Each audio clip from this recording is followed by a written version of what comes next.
રાજકોટ લોકમેળાને લઈને મોટા સમાચાર। હવે યાંત્રિક રાઇડ સાથે યોજાશે લોકમેળો।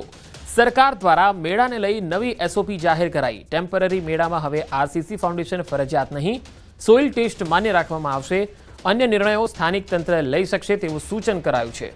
રાઇડ્સ માટે જરૂરી ન હોય તો આરસીસી ફાઉન્ડેશનનો આગ્રહ નહીં રાખવા તાકીદ। ટેમ્પરરી લાયસન્સ મંજૂર કરવાની સમય મર્યાદા 60 દિવસથી ઘટાડી 30 દિવસ કરાઈ છે। રાઇડ સેફટી ઇન્સ્પેક્શન માટે સ્થાનિક ઇજનેરોનો સમાવેશની પણ છૂટ।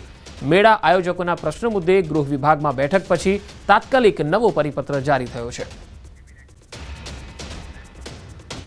તો પોરબંદરમાં યોજાતા જન્માષ્ટમી લોકમેળાને લઈને તડામાર તૈયારીઓ થઈ રહી છે। આ વર્ષે 15મી ઓગસ્ટથી લઈને 19 ઓગસ્ટ સુધી મહાનગરપાલિકા દ્વારા મેળો યોજાશે। ચોપાટી મેળા ગ્રાઉન્ડ ખાતે યોજાતા આ લોકમેળા માટે ખાણીપીણી, રમકડા તથા ચકડોળ સહિત હરાજીના ફોર્મ વિતરણ તારીખો જાહેર કરવામાં આવી। 18 તારીખથી એટલે કે આજથી ફોર્મ વિતરણની શરૂઆત થઈ છે। 24 જુલાઈ સુધીમાં ફોર્મ જમા કરાવી શકાશે। મેળા ગ્રાઉન્ડનું લેઆઉટ પણ તૈયાર કરી અને તે માટેની અપસેટ પ્રાઇસ સહિતની વિગતો અંગે મનપા દ્વારા જાહેરાત કરવામાં આવી છે। આપણે તારીખ 28, 29 અને 30 આ 3 દિવસે આપણે હરાજીની પ્રક્રિયા કરી અને લોકોને સ્ટોલ આપણે ફાળવવાની કામગીરી કરવામાં આવશે। અંદાજે 365થી વધુ આપણે નાના મોટા સ્ટોલ્સ છે અને લગભગ 240 જેટલી રેકડીઓ ઊભી રહી શકે એ બાબતનું પ્લાનિંગ કરવામાં આવેલું છે અને એ પ્રમાણે આપણે સ્ટોલ્સની ડિઝાઇન કરવામાં આવેલી છે।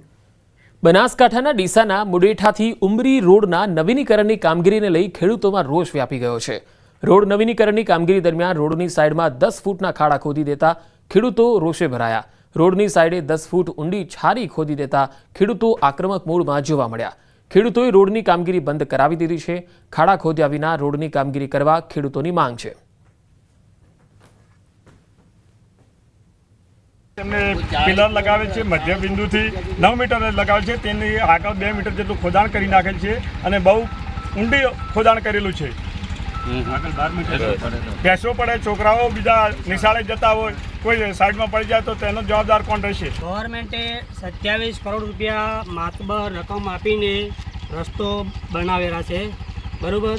તો આ લોકો કોન્ટ્રાક્ટર લોકો જે છે એમને એ બાજુમાંથી માટી લઈ અને ખોદકામ કરે છે, બરાબર। તો એ ખોદકામ કરતાં કોઈ આજુબાજુમાં કોઈ ભેંસ હોય, કોઈ બળદ હોય અને કોઈ છોકરું હોય તો રમતો ખાડામાં પડી જાય તો જવાબદાર કોણ? ભાવનગર જિલ્લાના જેસર પંથકમાં ખાતરની થેલીમાંથી